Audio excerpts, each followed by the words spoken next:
Oi, turma! Tudo bem? Sejam todos bem-vindos a mais uma videoaula de língua portuguesa. E o nosso conteúdo a ser trabalhado nesta aula é pesquisar e produzir textos. Conteúdo já familiar para vocês. Então, para darmos início à nossa aula, no capítulo anterior, você leu uma história que se passava em um mangue. Mangue ou manguezal é um ecossistema, ou seja, uma associação entre determinado ambiente e os seus seres vivos que são adaptados a ele. Nesse tipo de associação, são considerados diversos fatores, como o clima e vegetação, além dos animais e da quantidade de água disponível, por exemplo. Então, a atividade proposta para vocês neste momento é uma pesquisa, onde você deverá pesquisar mais sobre o manguezal para produzir um texto informativo. Então, o que é texto informativo? Textos informativos são textos em que o escritor expõe brevemente um tema, fato ou circunstância ao leitor. Trata-se de uma produção textual objetiva, com linguagem clara e direta. Tem como objetivo principal transmitir informações sobre algo, estando isento de duplas interpretações, tá certo, pessoal? Então, vamos saber mais sobre o assunto. Então, neste momento, vocês assistirão um vídeo que servirá de subsídio para a sua pesquisa, facilitando assim a sua produção textual. Ótimos estudos e uma boa produção! Um ecossistema que décadas atrás era desprezado foi reconhecido pelos cientistas como um grande aliado no combate ao aquecimento global. Geraldo, é o manguezal, tema da série de reportagens especiais de Vladimir Neto e Hélio Gonçalves, que o Jornal Nacional começa a exibir hoje.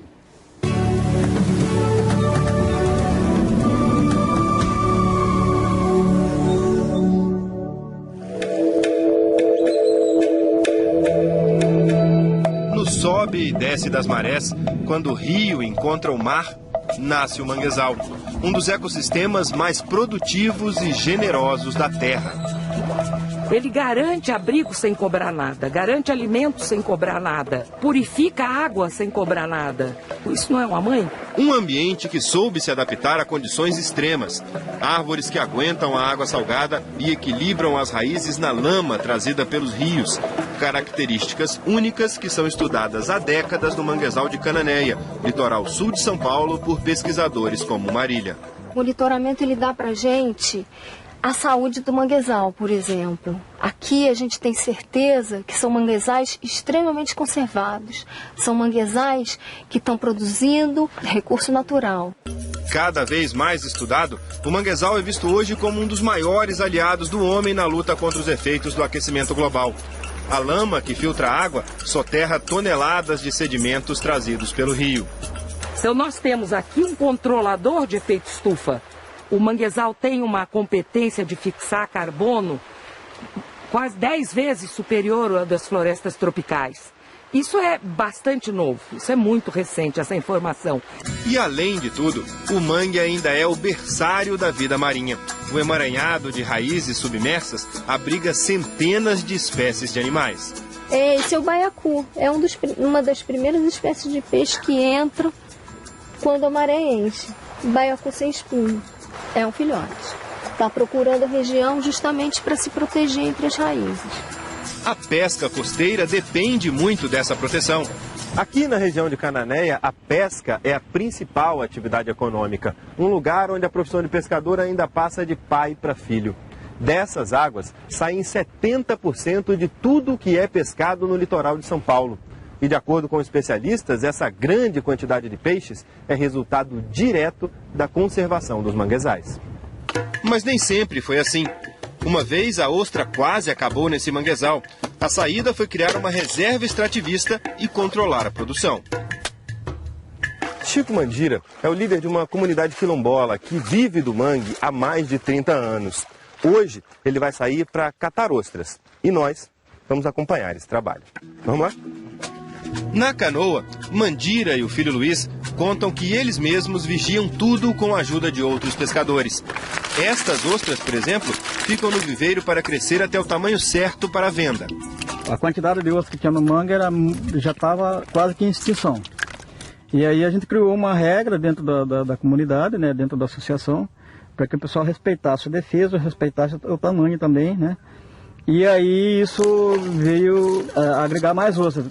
Hoje, Chico recolhe 10 mil dúzias por ano em média. A produção é vendida por uma cooperativa de pescadores. Se você cuidar, você vai ter mais. Né? Você vai tirar sustento e vai ter mais. Quanto mais você cuidar, mais você vai ter. E depois de uma manhã de muito trabalho, em casa, a mesa farta é o resultado do que o Chico acabou de falar. Hoje vai ter arroz, feijão, né? Farofa de ostra, ostra in natura e ostra gratinada. Ostra, prato principal? É, prato principal é ostra. Na reportagem de amanhã você vai conhecer a maior faixa contínua de manguezal do mundo. Um estudo internacional publicado no mês passado revela: está no Brasil a maior faixa contínua de manguezal do mundo. Mas esta fonte de alimento e de renda para milhares de brasileiros corre perigo. É o que mostram Vladimir Neto e Hélio Gonçalves na segunda reportagem da série especial que o Jornal Nacional apresenta esta semana.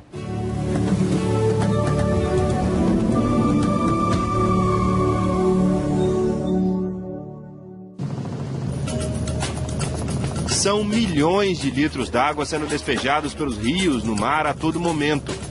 E uma imensa floresta.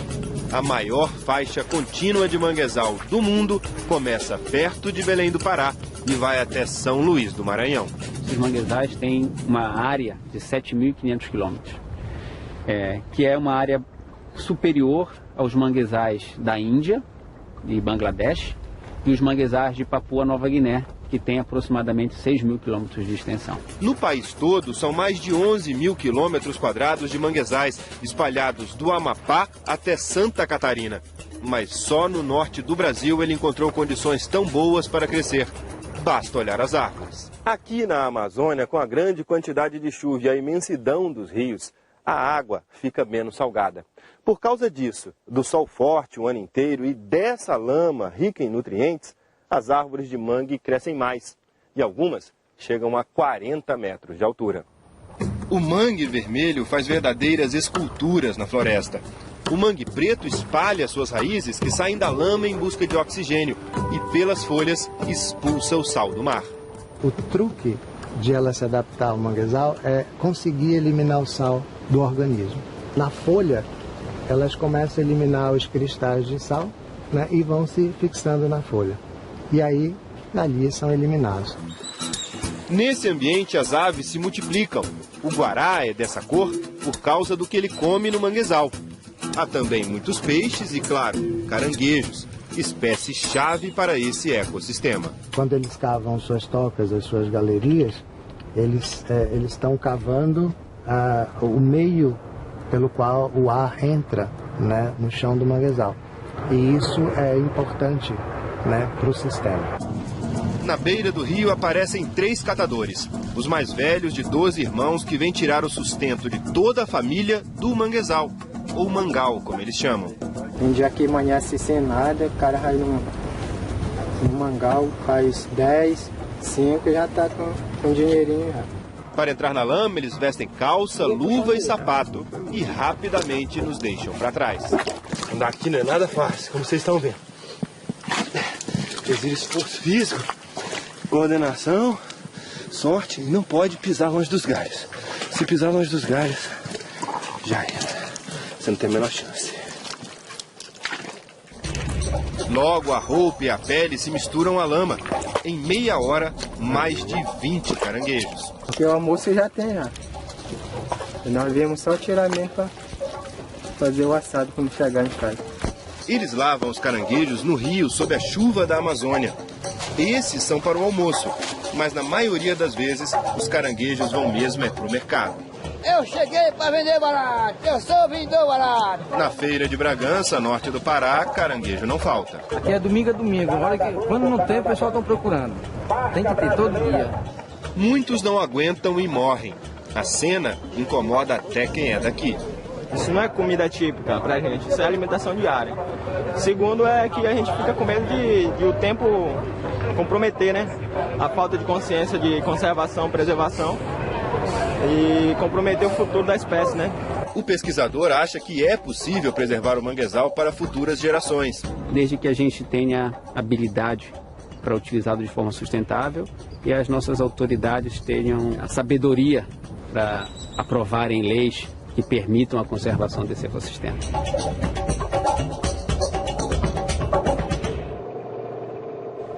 Amanhã você vai ver por que as criações de camarões se tornaram uma grande ameaça aos manguezais. Você está acompanhando. O Jornal Nacional está exibindo esta semana uma série sobre os manguezais brasileiros. Hoje, na última reportagem, Vladimir Neto e Hélio Gonçalves mostram o difícil equilíbrio entre preservação e produção de alimentos. A criação de camarões é considerada uma das maiores ameaças a esse ecossistema.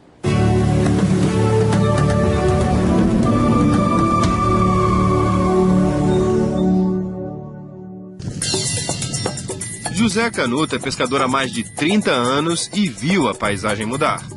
Desse viveiro pra lá, isso aí era tudo mangue assim, ó. Tudo mangue gostoso. Hoje em dia tá aí, ó, tá tudo cortado aí, ó. Agora estamos em uma área de proteção ambiental criada em 1999 para preservar a natureza em 422 quilômetros quadrados no litoral sul do Rio Grande do Norte. Mas nos últimos anos, aqui na região, as fazendas de camarão se multiplicaram e a maior parte dos manguezais desapareceu. Muitos produtores não têm nem licença e o gestor da área diz que não consegue fiscalizar toda a região. São poucos funcionários, né, para monitorar e fiscalizar esses locais. Então tem locais que ficam desguarnecidos. São 1.200 hectares de viveiros que ocupam até o Apicum, área que fica na beira do mangue. Na água são jogadas toneladas de ração, além de produtos químicos. Depois, tudo acaba no meio ambiente. Quando a maré baixa, quando os viveiros secam, jogam água ruim para fora. Aí toda essa água chega numa lagoa vazia, é um impacto imenso. Em alguns pontos o manguezal está assim, sem vida. O peixe sumiu. E agora José Canuto pedala quilômetros para contornar as fazendas e chegar até a canoa. Lá para as 5h30, 5h40 eu tô aí. Depois de um dia inteiro de trabalho... Não dá 1 quilo não. E antigamente não. Antigamente a pessoa saía daqui com a rede tudo cheio de peixe. Difícil, mano. Aqui não é brincadeira não. Os produtores dizem que geram mais de 30 mil empregos no estado. Famílias que vivem da criação de camarão em pequenos viveiros, certo? Que tem seu sustento, sua renda, numa região que oferece muito pouca oportunidade de emprego e renda. Eu não tenho dúvida de dizer que o impacto social tem sido tremendamente maior, né, do que aquele impacto que, como toda atividade produtiva, tem. Para Alexandre, produtor orgânico que não usa nem ração, é possível produzir e conviver bem com o manguezal. Eu acho que está na hora da gente parar um pouquinho de olhar para o passado para olhar para o futuro. E definir de uma vez por todas o que pode, onde não pode. O problema é a falta de regulamentação. É a falta de fazer o que já se sabe que tem que ser feito. O governo do Rio Grande do Norte declarou em nota que o Instituto de Desenvolvimento Sustentável e Meio Ambiente do Estado abriu no fim do ano passado um processo para a realização de concurso público que prevê a contratação de 50 novos fiscais ambientais, entre outros cargos. A nota afirma também que a função é indelegável e só pode ser exercida por funcionários públicos de